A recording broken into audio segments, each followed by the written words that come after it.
Hamster কম্বাটে Binance এক্সচেঞ্জার আপনার কানেক্ট করতে হলে সিম্পলি আপনি এয়ারড্রপ পেজে আসবেন, then Binance exchange, yes I have it. এখানে আপনি বাইন্যান্সের মধ্যে থেকে আপনার হ্যামস্টার ডিপোজিট অ্যাড্রেসটা নেবেন আর মেমোটা নিয়ে এখানে বসাই দেবেন, তাহলে হয়ে যাবে। তো আমি ডিপোজিট অ্যাড্রেসটা নিয়ে আসি, বাইন্যান্সে ঢুকতে হবে, বাইন্যান্স।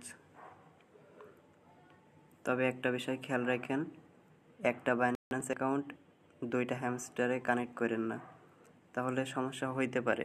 যদিও এই বিষয়ে কোনো নোটিশ তারা দেয়নি, তারপরে একটু সতর্ক থাকা ভালো। তো এখানে ওয়ালেট অ্যাড্রেসের ভিতরে যাইতে হবে, ওয়ালেট।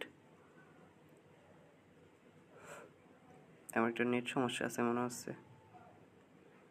ওয়ালেট, দেন এখানে আপনি ডিপোজিটে যাবেন, ডিপোজিট।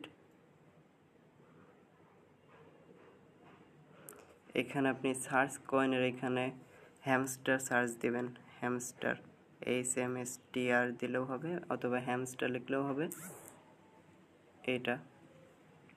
দেন টোন কয়েন, এখান থেকে আপনি প্রথমে ডিপোজিট অ্যাড্রেসটা নেবেন, এটা এখানে বসাই দেবেন। আরে ব্যাক হয়ে গেছে, আচ্ছা। তো ওইখান থেকে কপি করে আপনার হ্যামস্টার ডিপোজিট অ্যাড্রেসটা এখানে বসাই দিবেন।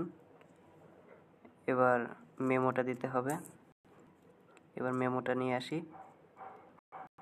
এই যে মেমোটা কপি করলাম, কপি করার পরে মেমোটা এখানে দিয়ে দিব। তারপরে সেভ অ্যান্ড চুজ, এখানে একটা বিষয় খেয়াল রাখবেন, আপনি যদি সেভ অ্যান্ড চুজে ক্লিক করেন তারপরে আপনি কিন্তু আর আপনার অ্যাড্রেসটা পাল্টাতে পারবেন না, চেঞ্জ করতে পারবেন না। তো ভেবেচিন্তে সেভ অ্যান্ড চুজ দিয়েন, সব কিছু ঠিকঠাক আছে কিনা দেখে। তো আমি দিয়ে দিলাম।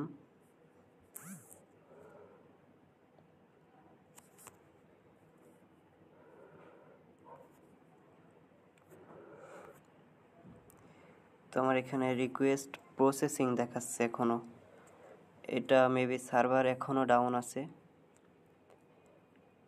রিকোয়েস্টটা প্রসেস হয়ে গেলেই হয়ে যাবে, এইটাই হচ্ছে আমাদের প্রসেসটা ছিল।